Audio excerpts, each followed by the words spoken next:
Selain menjanjikan surga sesudah mati, beberapa pendakwah dan penjual ayat juga menjanjikan surga saat masih hidup.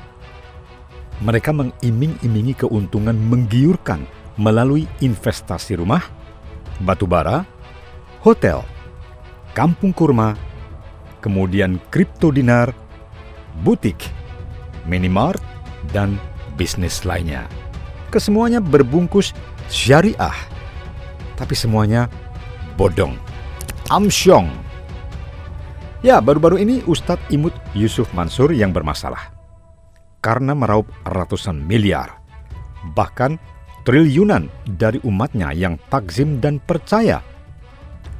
Ada sebanyak 250 pengurus dan jemaah yang setor dana menggeruduk rumah sang Ustadz terkait investasi bodong bisnis batubara yang tak jelas kabarnya. Korban janji Ustadz cakep yang bermulut manis itu beragam. Ada warga yang investasinya jutaan rupiah, ada yang hingga miliaran. Media menulis, sang Ustadz dikenal memiliki berbagai bisnis dan investasi yang beragam. Juga tercatat menjadi pemilik dari restoran ternama di Indonesia.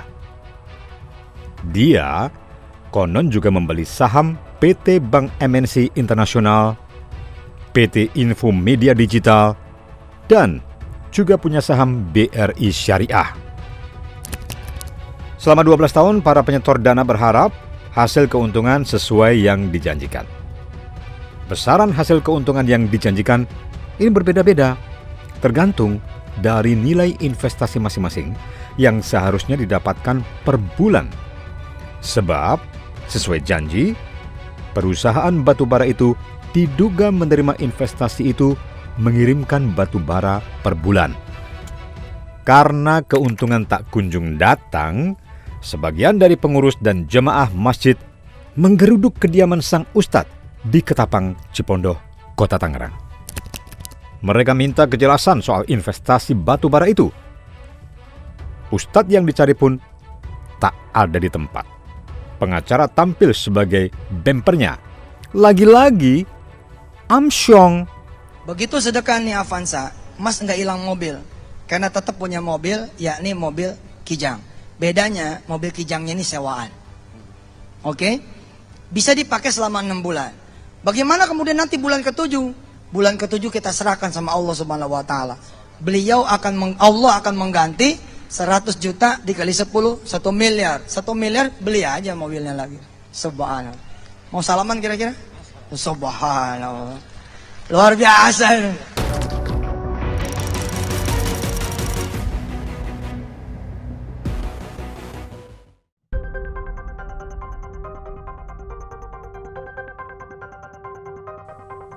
Skandal pelarian dana yang merugikan jemaah hingga triliunan rupiah terus terjadi karena warga yang lugu tak ada kapok-kapoknya. Para jemaah dibuat gairah beragama sambil terus dicekoki oleh para pendakwah kepentingan bisnis mereka. Tak ada efek jerah pada para pelaku ini, karena ketika kasus meledak, hukumannya juga relatif ringan. Kalaupun akhirnya disidang dan masuk penjara, masih tersisa hasil tipuannya, bahkan bisa berjaya lagi. Sama-sama untung, sama-sama enak, karena saling berbagi dengan penegak hukum. Ada juga pelaku yang dibebaskan hakim karena itu ranah perdata, bukan pidana. Pada masa lalu, para pendakwah agama adalah orang-orang kaya yang berderma kepada orang miskin yang sedang kesusahan demi mendapatkan ridho ilahi dan surganya.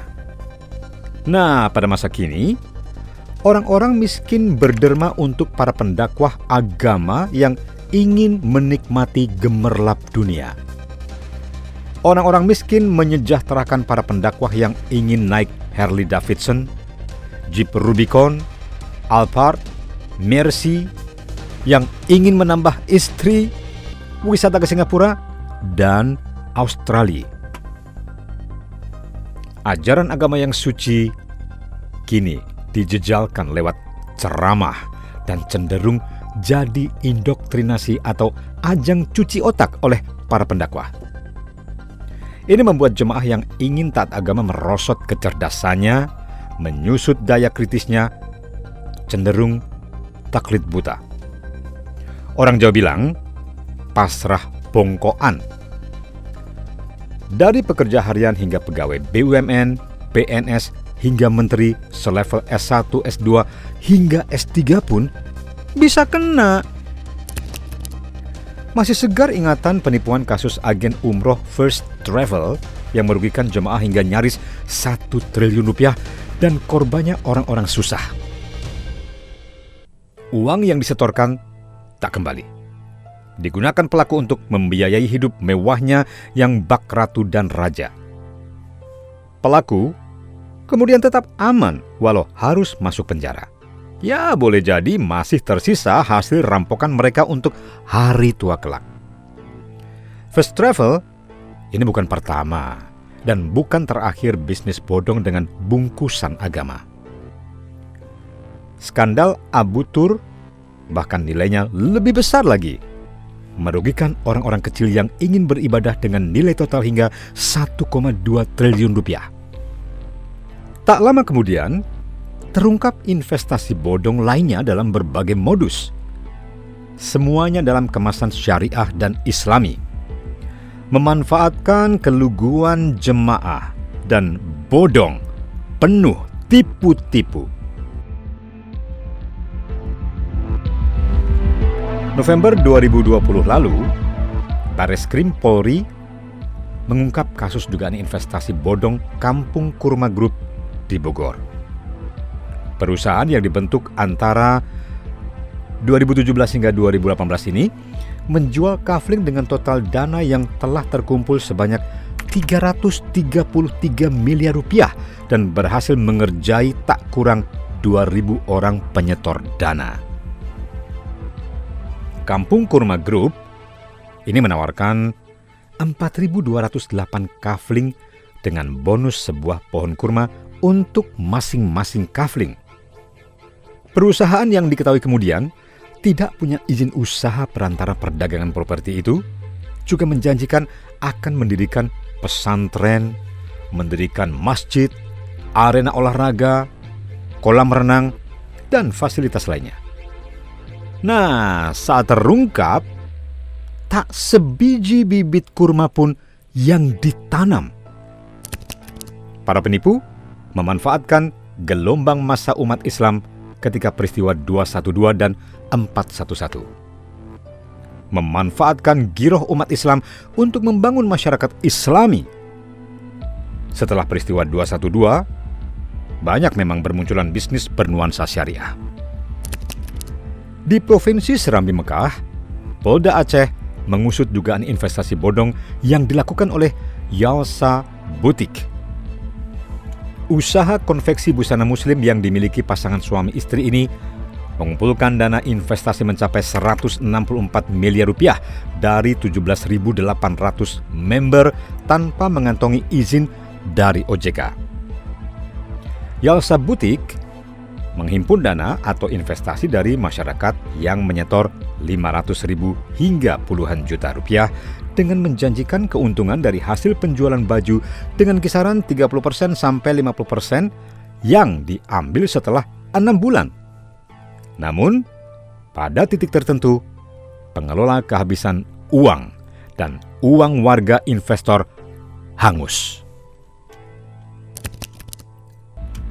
Di Samarinda, Kalimantan Timur, ada 13 warga dan investor melaporkan komunitas koperasi syariah 212 Mart. Ini juga dilaporkan ke Polresta Samarinda awal Mei 2021 lalu. Koperasi itu diduga melakukan penipuan dan penggelapan dana investasi 212 Mart yang merugikan para korban hingga 2 miliar rupiah.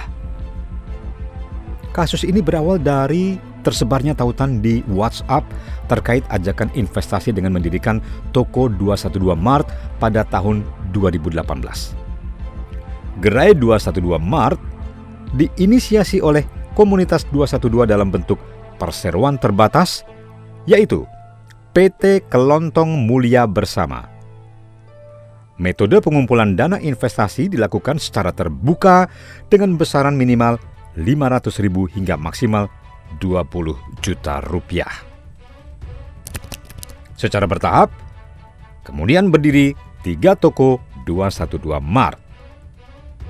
Setelah 2 tahun berjalan, beberapa gerai tutup. Tagihan supplier yang tak terbayar. Gaji pegawai juga tak terbayarkan.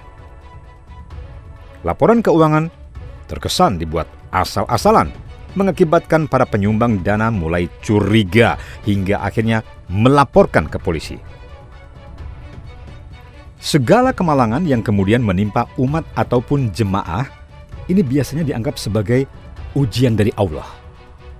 Sedangkan keberuntungan sebagai berkah dan nikmat dari Allah. Makanya kasus-kasus penipuan berkedok agama tak pernah ada habisnya.